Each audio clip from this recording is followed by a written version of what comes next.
About 3 years ago, I was entering this latest educational tract I'm on. Abby and I were supposed to graduate together. I wanted her to get the glory, so this was a sacrificial move on my part. But I remember when I began, you've heard me speak often of my mentor, my friend. In a sense, I've referred to him as my theological midwife. I feel like he delivered my brain and my spiritual awareness into another way of being. Dr. McCormick, Stephen McCormick, and he was one who wrote a letter of recommendation to get into this program. You had to be vetted by people that were actual doctors, not just honorary whatevers, like we do with our DSs. And that was funny. You didn't know how funny that was, but that was hilarious. But he was writing this letter, and he said, I'll do it, and it was going to be at the Nazarene Theological Seminary, which is what I'm doing. And he said, before I write the letter, though, Jeff, he said, I've got to tell you, I don't think you should do it at the Nazarene Theological Seminary. And I said, well, why not? And he said, where did you get your undergrad degree? I said, well, Nazarene Bible College. He said, where did you get your graduate degree? I said, Nazarene Theological Seminary. And he said, and you're going to finish, hopefully finish, you're going to finish with this degree at the Nazarene Theological Seminary. And I said, yeah. And he made a comment. It stuck with me. He said, Pentecost demands that you learn different languages, customs, and traditions. Pentecost demands. That's why I read all of those Parthian Medes, Elamites, and residents of Mesopotamia portion of Scripture, because we need to hear this. Pentecost demands something of us. Now the end of the story is, I went, and I am going to Nazarene Theological Seminary because they offered me killer scholarships. And at the end of the day, the bottom line did win out. But can I tell you, having the last 3 years listened to some of the same rhetoric I've heard sometimes my whole life, I've regretted that decision at times. I wish I had stepped further out. I wish I had gone further than my knowledge took me and the bottom line took me. I wish I had risked more. Isn't that how life goes? Oftentimes we wish we had risked more. And I'm there. I don't regret the tract. I don't regret the education. But I think Dr. McCormick was right. Pentecost demands something of us. And I plant that in your head at the outset because we often speak of Pentecost as a birthday. And I guess that's true, but sometimes I think this idea devalues what Pentecost really is. I mean, it is a birthday. We say it's the birthday of the church. I mean, we start the church year in Advent waiting for the birth of the Christ, and then we culminate that waiting in the birth of the Messiah, the incarnation, the Word made flesh. And so this is appropriate that there is a birth to the church, this bride of Christ. And so I'm not saying it's wrong. I'm just saying that sometimes our idea of what a birthday is may make us think that Pentecost is one of those things that we can just do without. So I guess this idea of a birthday is true. In this sense, God's Spirit is breathed into and upon those 120 or so that were gathered there, that were waiting. Now, they didn't know what they were waiting for, but they were gathered, and it was 50 days after Jesus' resurrection. 50 days, just like it was 50 days from Israel's captivity and going through the Red Sea to their arrival at Sinai and God's descent. Now in this new kingdom, in this new deliverance that Christ brings with resurrection, 50 days have passed. 10 days earlier, Jesus ascended. 10 days have passed since then, and it's now the day of Pentecost. And they're waiting. They're waiting, but they don't know what they're waiting for. And I think it must have been like air in a tire or helium in a balloon, where the Spirit fills and overfills those assembled witnesses that were there for Christ's resurrection, the ones who had seen the resurrected Christ. You see, a flat tire may still look like a tire when there's no weight or pressure applied. Take a tire off of a car, even if there's no air in it, and it still looks like a tire.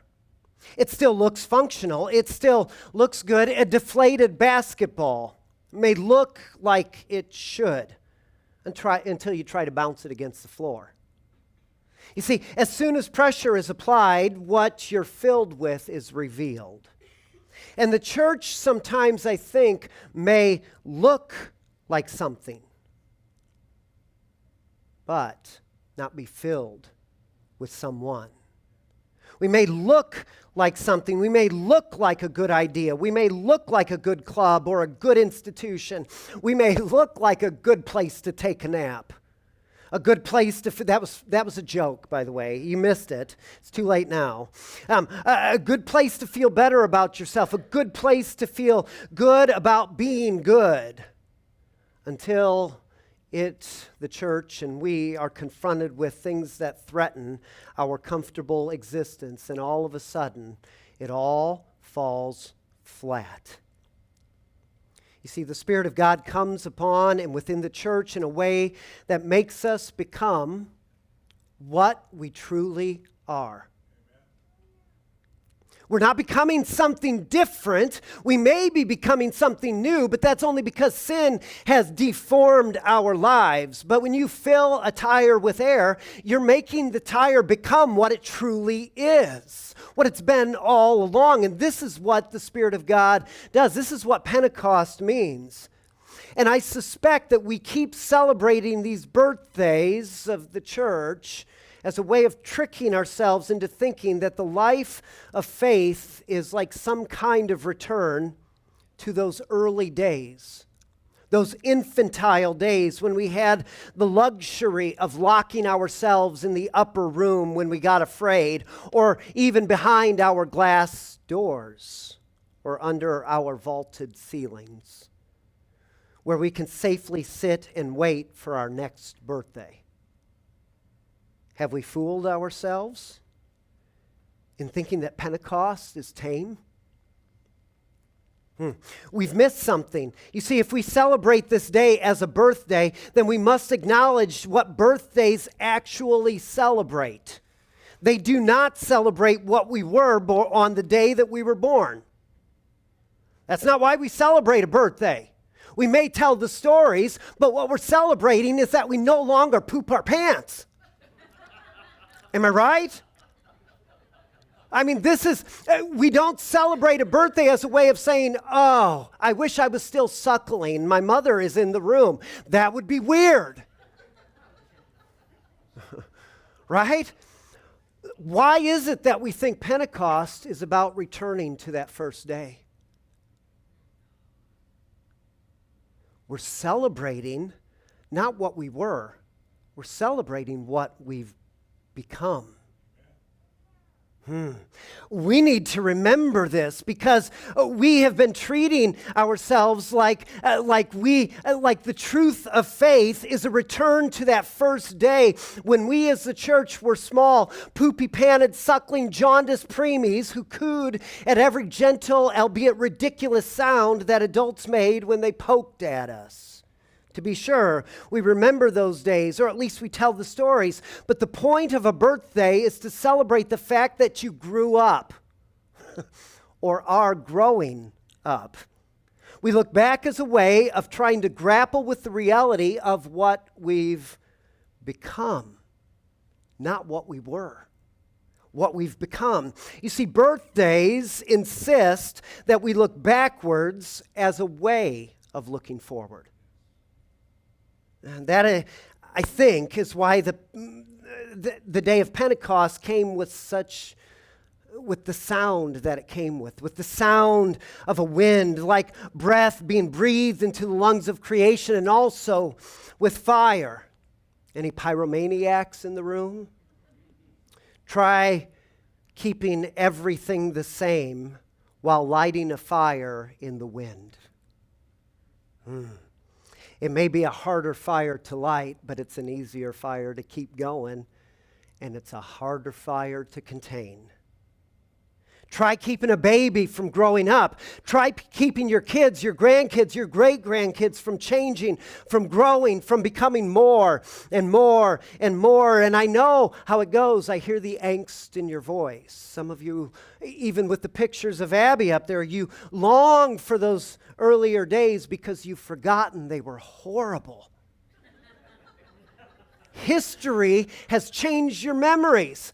And how do I know they've changed your memories? Because I've seen you walk into a room and forgot why you got there. So I can't trust how you remember those early days. They were horrible. I remember the moment when all of our kids buckled themselves in their car. It was a great day. And everybody's like, oh, it's so precious. Enjoy this time. And I say, live in my house, you stupid person. Right? We have raised our kids to leave. Why haven't we lived our faith to go out? We have treated our faith like infantile faith, and we celebrate these days with nostalgia, like a birthday, and we just want to sit inside where everything is taken care of for us. We don't want to have to go out there because it's big, it's bad, and it's scary. No, kid, it's time. It's time. You see, Pentecost is a birthday that reminds us what we've become so that we can look forward towards what we are still becoming. Now, I admit, it doesn't always go to plan, does it? We make bad decisions along the way, but that's the tragedy of a fallen world. And that's part of it. Diapers on adults is a tragedy. It is. It is. I mean, we don't aim for that. We don't want that to happen. Physical growth without cognitive change is a tragedy of the fallen world. And while we joyfully care for those who have borne the handicap of our fallen world, maybe even in their bodies, we should mourn the stillbirth of some of the lives of faith lived in our own pews. We are often infantile, regressed, so-called Christians who cry and throw a fit anytime the world does not bend to our infantile faith. We refuse to unlatch from the milk of our infant faith and grow into the meat-eating, self-feeding, faithful Christians we are called to be. I say that with a smile because it's a hard word. Pentecost is a birthday, but it's not one where we regress. It's one where we look forward by remembering where we started. We are to look forward. Rather than becoming less than, we are to become more. Rather than always longing backwards for the day when all of our food was placed in our mouth with airplane noises, or another video, or a different song set. Entertain us so that we can hear the message. Annie Dillard touches on this in her excellent little book entitled Teaching a Stone to Talk. Oh, it's a good book. Good book. After I read this quote, you're not going to buy the book because you're not going to like Annie Dillard. She says, why do we people in churches seem like cheerful, brainless tourists on a package tour of the absolute?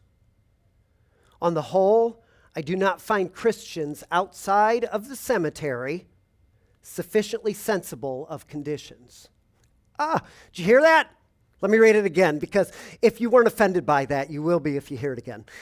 On the whole, I do not find Christians outside of the cemetery, the dead ones. You got that? Okay. Outside of the cemetery, sufficiently sensible of conditions. Does anyone have the foggiest idea what sort of power we so blithely invoke? Or, as I suspect, does no one believe a word of it? The churches are children playing on the floor with their chemistry sets, mixing up a batch of TNT just to kill another Sunday. It is madness to wear ladies' straw hats and velvet hats to church. We should all be wearing crash helmets. Ushers should issue life preservers and signal flares. They should lash us to our pews, for the sleeping God may wake someday and take offense, or the waking God may draw us out to where we can never return. Ooh.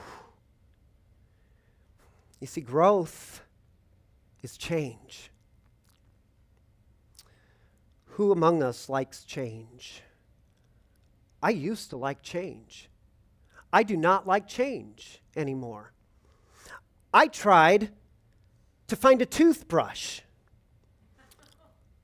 that they don't sell at Walmart, purgatory. They don't sell anywhere in Wichita area. A toothbrush, a simple toothbrush, medium bristle, not soft, because come on, you got to get your teeth clean. What is wrong with us? I want medium bristle, and it's got to have a small head, because believe it or not, I've got a small mouth. And I want to get it back there. And I don't want to have to put batteries in it or plug it into a wall. I just want a medium bristle brush with a small head. Do you know how hard that is to find? I looked for 3 days, had to special order them, and then bought a bunch. And they're like, well, but you should change your toothbrush because we have better technology. I don't need little plastic bits in my brush. But we've got, you should change. And I'm like, I have learned, here's what I've discovered. The reason we don't like to change is not because we become stuck in our ways. It's because we've tried a bunch of different things and we know what works now. And so, if I know it works, why do I have to change? But growth is change. We don't like that. You cannot grow up without changing. Yet, healthy growth does not deny the beginning or the birth. Rather, it adds to it. You see, we become threatened anytime somebody challenges what we've always known. I know this firsthand. I am by personality an iconoclast. And if you hold something sacred, I will do my best to destroy it and gleefully rub my hands together as I watch your face crumble. We don't like it when somebody challenges what we've always known. We want everything to stay the same. No wonder we are so miserable. No wonder we complain so much. No wonder we become so threatened that we cannot listen to another voice or another perspective or another opinion or another idea. We think that change is a bad thing that causes us to deny what we've always been. But that's not what growth is. Growth is more of what you were born to be. And to be fair, there are times when things come into our lives that are contrary to who we were born to be. Well, that's sin. Sin actually deforms us, makes us less human. It is external change that warps our internal life in such a way that we change, we morph into something other than who we are, something other than human. Sin changes us by malforming and deforming our lives into that less than human caricature that we see in the mirror every day. But actual growth is change that adds to who we are. Like when we look at a baby, it is hard to imagine the person they will become. Well, we do it. But when we look at the adult, We can look at the picture of the child. We saw the pictures of Abby. If you had asked me years ago, what do you think Abby will look like when she's 18 years old? Oh, I might have come up with some idea. And we try to imagine forward, but we're not good at that. But then we look at the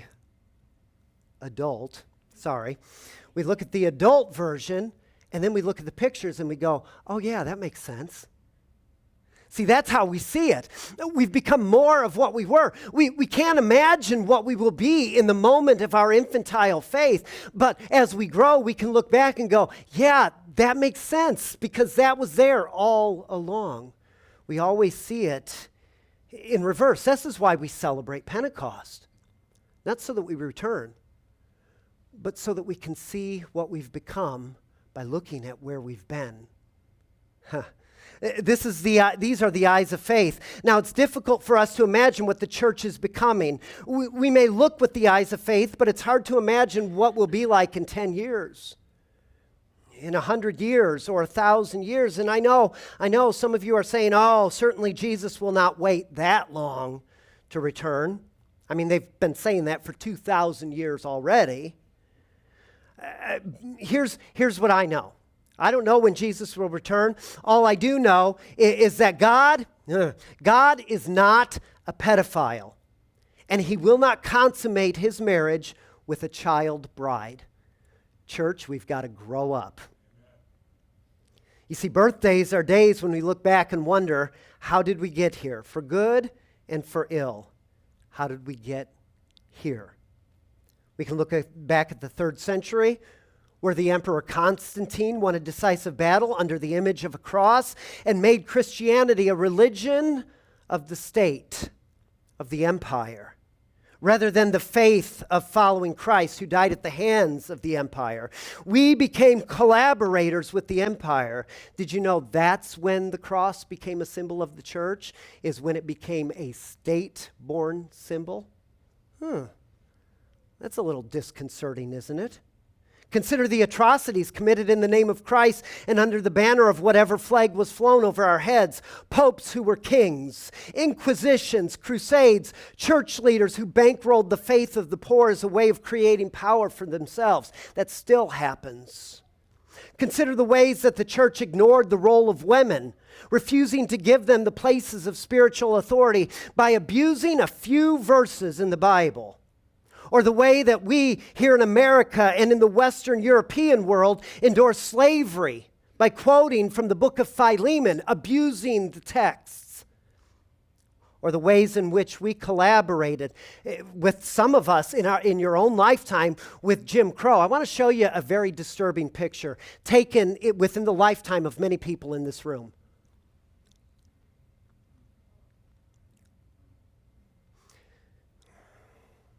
Is this the church?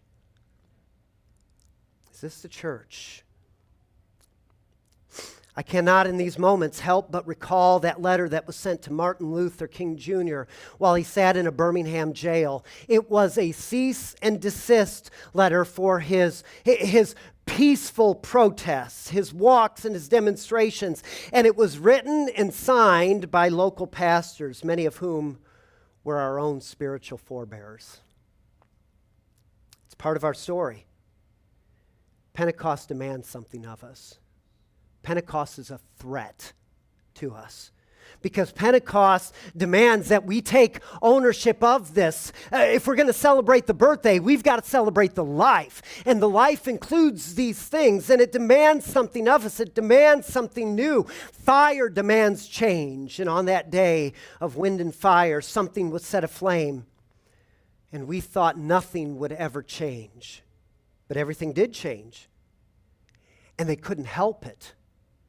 They couldn't help it Because when you're set on fire, a soul on fire, things are going to change. The Greek-speaking Jewish followers of Christ, these peasant-born fishermen, these tax-collecting Roman collaborators, these women who couldn't even convince the men of their party that they had seen a resurrected Christ, these zealots who pulled daggers to kill others for nationalistic fervor, these religious priests who wouldn't touch a leper or thought that every infirmity was earned by some kind of sin committed, or who insisted that circumcision was the measure of a person's faith. No wonder the women were excluded. You see, when the church was set on fire, everything changed. These same people who were waiting in Jerusalem, the center of the Jewish faith, on this Jewish holiday that celebrated the giving of the law several thousand years earlier, all of a sudden began speaking in languages that were unknown to them, but very importantly, were known to everyone who gathered around them that day. They couldn't help it. They could not help it. Because that's what happens when you're caught on fire. You can't help but change, and they couldn't help but proclaim. In a moment, everything changed. Wind and fire together will become a blaze that is uncontained, uncontrolled, and unstoppable. Is that the character of Pentecost in the church today? Pentecost, God's Spirit, is for all people. It's for all people. And Peter, the talking head of the group, began to realize this. When he saw all that was happening and the people gathered around, he began to preach a sermon. He couldn't help it. Here's what he said: "Men of Judea and all who dwell in Jerusalem, let this be known to you and give ear to my words, for these people are not drunk as you suppose." Since it's only the third hour, about 9 a.m, it's only the third hour of the day. But this is what was uttered through the prophet Joel. Listen. "And in the last days it shall be, God declares, that I will pour out my Spirit upon all flesh. Your sons and your daughters will prophesy." Quote me some stupid verses out of Ephesians. Whatever. I've got Joel saying something very different than the way that so many others have interpreted Paul's words that had nothing to do with women preachers. Stupid. Oh, it's a theological difference. Well, stupid can't be helped sometimes. "Your sons and your daughters shall prophesy, and your young men shall see visions, and your old men shall dream dreams. Even on my male servants and my female servants in those days, I will pour out my Spirit, and they shall prophesy. And I will show wonders in the heavens above and signs on the earth below, blood and fire and vapor and smoke. The sun will be turned to darkness and the moon to blood before the day of the Lord, that great and magnificent day. And it shall come to pass that everyone who calls upon the name of the Lord shall be saved." Everyone who calls on the name of the Lord. Well, this is threatening. This is threatening. Everyone? He didn't mean everyone. He meant everyone. Everyone who calls on the name of the Lord shall be saved. Everyone. This is the threat of Pentecost. The gospel of Christ is the glad proclamation that if God can save you, he can save anybody. And more than that, God can even use you to save others. 3,000 were added to their number that day. You with all of your baggage and all of your sin, you with all of your wounds and all of your failures, you with all of those singular moments of rolling in the mud of life, and if you, then them. But things will change. Or they won't. Things will change, or they won't. You will either grow, or your faith will become stillborn deformity. On this birthday, you will either catch fire, or you will be consumed by it. Either way, Pentecost is a threat to everything. Maybe we should also tell the story of those who were changed by Pentecost. those first century Christians who collected the unwanted babies left to die in Roman trash heaps because those babies were deformed, perceived as runts or weaklings, or just because they were girls. Those first Christians who adopted them into their own families and raised them as their own children. You see, Pentecost is a threat to your idea of family. Or those monks and those missionaries who separated themselves from the comfortable lives of their bucolic existence to pursue the face of God in the outcasts, in the leper colonies, in the dirty corners where black plague and disease claim every other person, where only the undignified and the unwanted ever went. You see, Pentecost may change your calling. It may threaten your life. Those Christians who insisted that hospitals were for everybody and not just the social elite. Have you ever wondered why so many of our hospitals are named for saints? St. Francis, St. Joseph. They're all named for saints because it was the Christians who determined that good health was for the world, not just for the privileged few. And also with education. I mean, we can name our now prestigious universities. Duke, Princeton, Notre Dame, Harvard, all began as Christian institutions. You see, Pentecost is a threat because Pentecost invites everybody to the same table. If Pentecost doesn't threaten your view of the world, there's no fire. There's no wind. There's no life.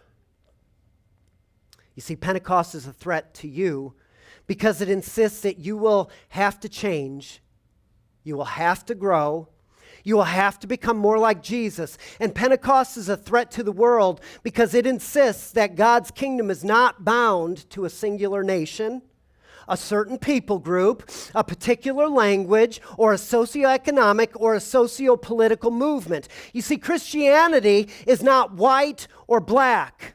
Christianity is not Republican or Democrat. Christianity is not gay or straight. Christianity is not rich or poor. Christianity is following Christ, full stop. That's Christianity. We can add all of the other minutiae to it. We can add all of our conversations. And in order to live life, we have to navigate this fallen and muddy world. I'm not denying any of that. But when Pentecost happens in our life, it threatens everything. You see, Christianity is following Christ, and the same Spirit that raised Christ from the dead into a world that was now set on fire is the same Spirit, wind and fire together, that is igniting the whole world to become the people of God's kingdom. Proclaimers of the good news, fire starters wherever they go for the glory of God. You see, we claim we have the Spirit of Christ. This is what Pentecost says. It is the Spirit of Christ in us. The same Spirit empowered Christ to live, to work, to do what Christ did as a human. You're like, well, but he was God. Do you realize, other than dying for your sins, Jesus did nothing that was based on his divinity? Everything was done because the Spirit of God was in him. And that same Spirit dwells in you. Wow. What this means is that if Pentecost has threatened your life, you're not going to go out and start being a pollster for some crazy next-gen political movement. You're going to sound like Christ. And you're not going to attack your brothers and your neighbors. You're going to serve them, even if they're your enemy. Because that's what Christ did. And it may demand something from you, life, maybe even death. But that's what Christ did. I used this analogy a couple of weeks ago. If you can imagine this, imagine that I am imbued with the spirit of Pistol Pete Maravich, or more recently, Kobe Bryant. 5'8". I'm an optimist. 125 pounds. Some of you are like, I hate you. If I had the spirit of Kobe Bryant in me, you would expect some things of me, wouldn't you? You'd expect I could play basketball. You'd expect I could dribble a basketball while chewing gum. I can't. You'd expect if his spirit was in me that I would get evidence of that spirit with what he is most known for. If we will claim the Spirit of Christ, we must give evidence to that Spirit by looking like Christ, sounding like Christ, acting like Christ. So maybe Annie Dillard was right. Does anyone have the foggiest idea what sort of power we so blithely invoke? Or, as I suspect, does no one believe a word of it? The churches are children playing on the floor with their chemistry sets, mixing up a batch of TNT to kill another Sunday morning. We should all be wearing crash helmets. Ushers should issue life preservers and signal flares. They should lash us to our pews, for the sleeping God may one day wake and take offense, or the waking God may draw us out to where we can never return. May it be so, and may the threat of Pentecost become the message of salvation to the world. Amen.